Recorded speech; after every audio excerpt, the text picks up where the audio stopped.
everyone. It's Conversations with Susanne. I'm here today with Kale Black. Oh my gosh, I forgot your bio. But it's okay. Kale is a activist. He's a environmentalist. He's a meditation facilitator. He is also a organizer of holistic events. Yeah. So all that. Check me out on SuzanneJ.com. Watch my YouTube videos under Susanne Jakubowski, Jakubowski, and you can find Kale at... The best places right now are Facebook and Instagram. My website is in progress, so you can find me on Instagram, it's KaleBlack27, and on Facebook, really easy, it's just Kale Black, Kale Black. Okay, having gotten that out of the way, the advertisement part of the podcast. Yeah, I also have some watches, you can timeshare over here. Exactly. Let's tell you anything. We are here today to talk about meditation. So let's start off. It's such a big topic, but right. Kale facilitates meditation groups. Yeah. You can sign up if you're in our local area, and maybe you'll even do in the future like an online kind of thing. Are you thinking? Yeah. Well, what's really beautiful, right? Mix of beautiful because of like COVID, obviously. We have been isolated, so I've been doing almost all of my stuff online right now. I almost can't wait for the in-person stuff again, but it has been like a little bit of a blessing in disguise because I don't think I would have put as much energy into the online classes as I have now if I still had the in-person stuff going on, because the in-person stuff was just so magical and nice, but the online has its own magic too, and it's been really cool to see people from like all over sort of Canada and like the US have been joining the meditation circles too, which has been delightful. And so there's really no limits, and people that have like moved away, that have stopped being able to come to in person, it's literally as easy as on their phone or on their laptop, and like anyone can join in anywhere. So that's a really beautiful new addition, and no matter if I start doing the in-person ones again soon or when, I'm still going to continue the online. Okay, that's excellent. Mm-hmm. I'm just hoping it's recording. I think it is. I'm pretty sure. It looks like it's recording. Okay, so why don't you start off by telling us why you meditate and how you got into it? Yeah, good question. So I would say just like my mind, from as long as I've been aware of it, has just been very active. It's a very active mind, a little bit difficult to shut off. And for me, it's almost, I would say like a necessity, like it came out of necessity, just being able to manage the mind that I have and my life. It can be very difficult for me to focus, to follow through on different sorts of things, or to have any sort of like concrete focus and direction. And meditation was extremely helpful for that. And also, I would say I don't want to say managing emotions, because I don't know if it's managing it too much, but being able to process it, being able to be aware of them, and to have healthy outlets to breathe them out, to do whatever sort of practices that is. But yeah, I would say that self-care was the most important, because it just increases and adds energy and space to pretty much everything in my life, and just allows me to like sit and be calm. And so you weren't able to do that before. When did you first discover this? When did you discover that your mind was just like... Yeah, it wasn't too much of a problem until like later in high school, where like focus becomes a really important sort of aspect in succeeding in that framework. Yeah, so I tried myself quite a few different times with different like audiobooks or different CDs. I was really into Sylvia Browne in high school. I know I've talked to you about that before, and she came with like some CDs of guided meditations with some of her books. Right. But that just never really did it for me.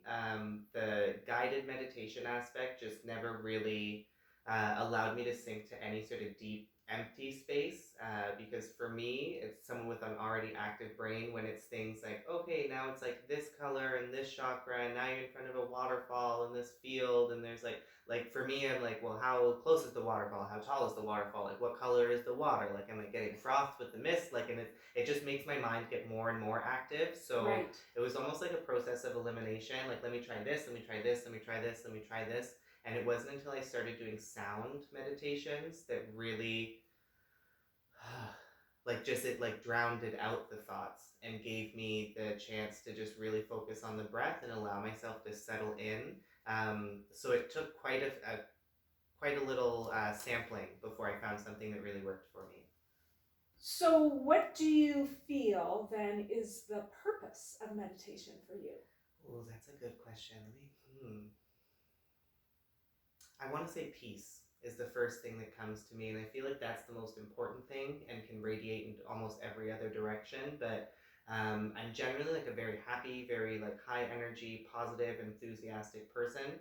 But just when you're going, and active, and talking and speaking and interacting, like to not have the skills to be able to really like unwind fully at the end of the day, like it will eventually catch up with you. And I don't know if it's like your nerves or how that actually works physiologically, but if I didn't have the ability to use my breath to like bring myself back and to just calm down, I don't know where I would be at like health wise today. And I'm only 30 years old. I have no idea how this would affect me if I didn't learn these skills, like where I would be 5 years, 10 years, 15 years from now. I who knows?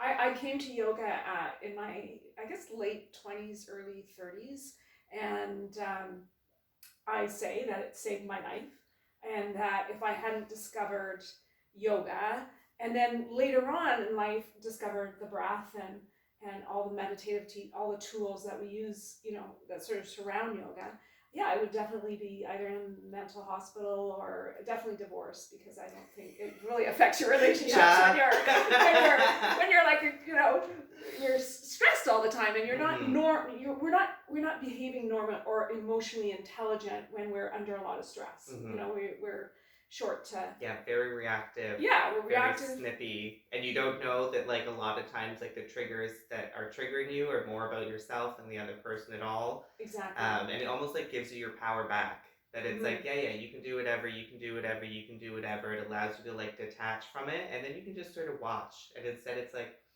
well, that's interesting, like I'm gonna go over here and do my thing, like you just take care of that. So true. Yeah, and I think we talked about this before. It's kind of like, the emotional, what you develop is emotional intelligence, because you are almost looking at yourself in a different way. From like a like you're more than one person, you're looking at yourself and saying, what about that behavior? And instead of being totally reactive. And I think we talked before about how that, I went to this great meditation course in Seattle, and I mean, the basic thing was that, can we be unruffable? Can we be more even keeled, so that not every little thing that we do happens? So what is the difference in your, so the first thing is that you really have made a good point too, that so not every meditation is good for every person. It's very individualized.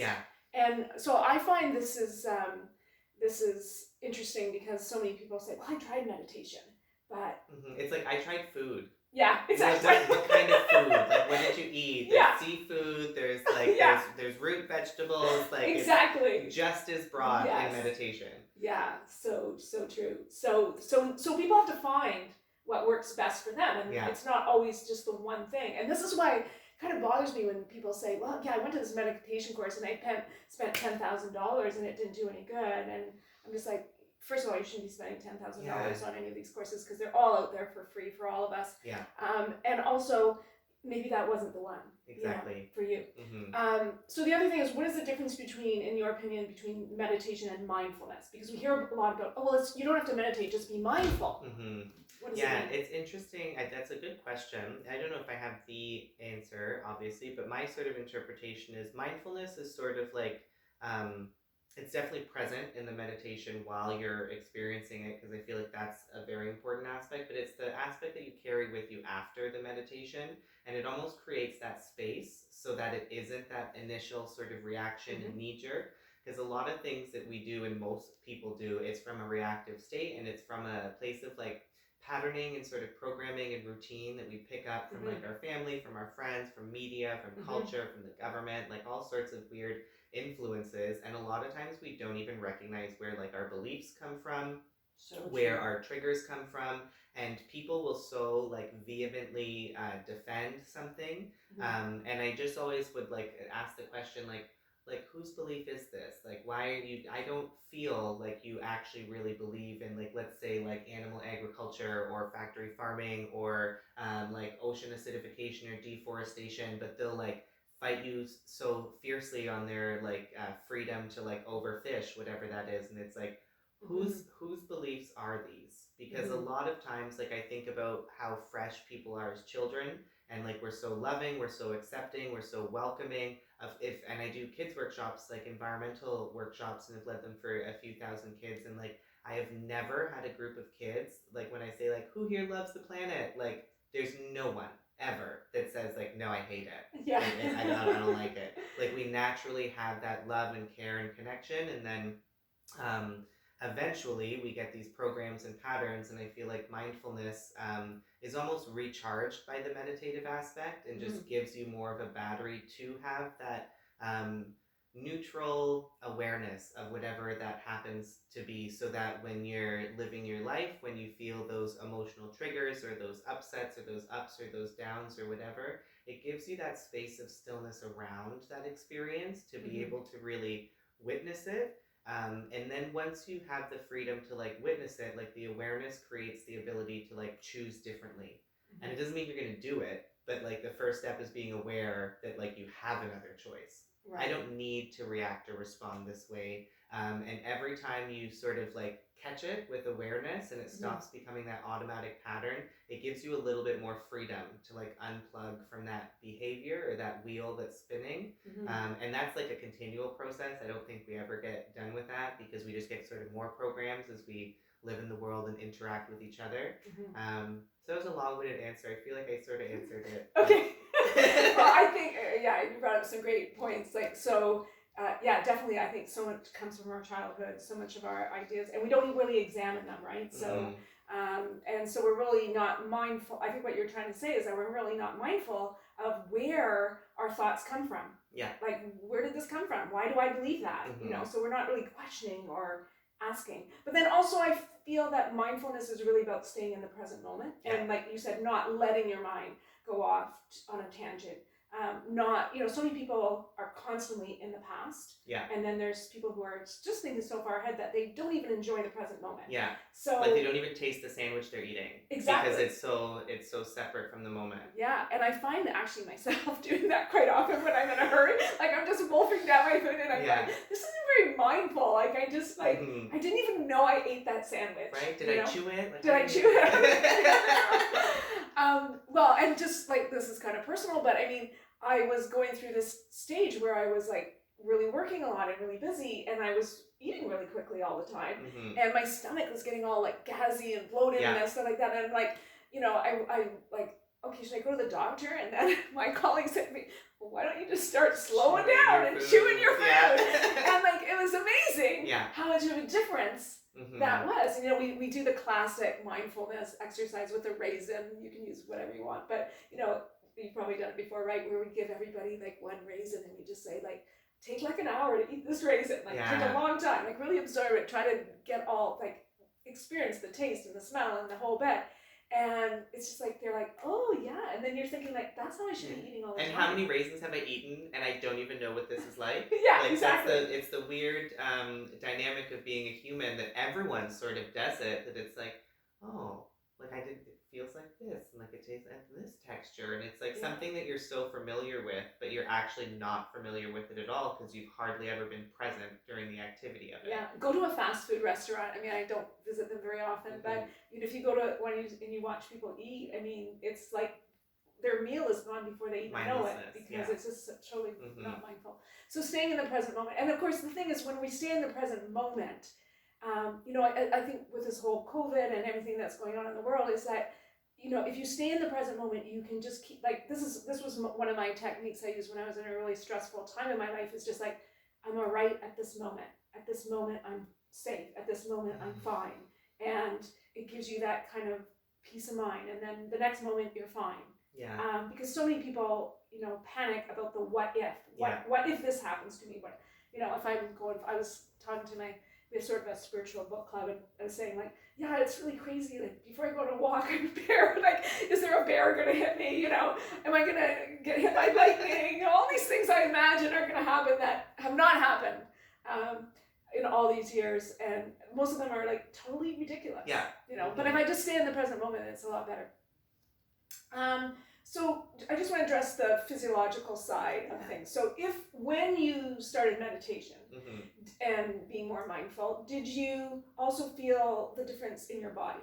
Absolutely. And I would say like feeling my body is number one. So like being able to actually like land in it and be like, okay, so like, you know, when like you yoga teacher, but like there's times where like you don't stretch for a while and then you start to stretch again and you're like, oh my god, like this is my body. Like how do I forget that this is my body and like how good this feels? I know in gym class we'd always do like the shoulder rolls. And then every time I'd be like, oh, like this feels, why do I forget that I can do this like at any time? Exactly. And like we live in our bodies 24/7 constantly. I don't know where we go when we're dreaming, but like we're in our bodies constantly, and how little direct connection and like relationship we have with it. And again, that's, I believe, is like a lack of mindfulness and presence, because it's so, our mind's on like the outside world. Like, what do I need to do? What do I need to achieve?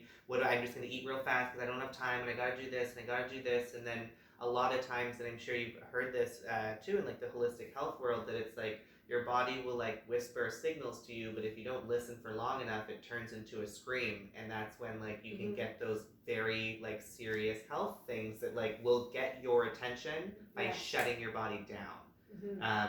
And you see that and hear that all the time in people's sort of like health and wellness journey, is like they didn't stop until like they had their heart attack, or they had their stroke, or they had their like liver failure, or whatever that happens to be.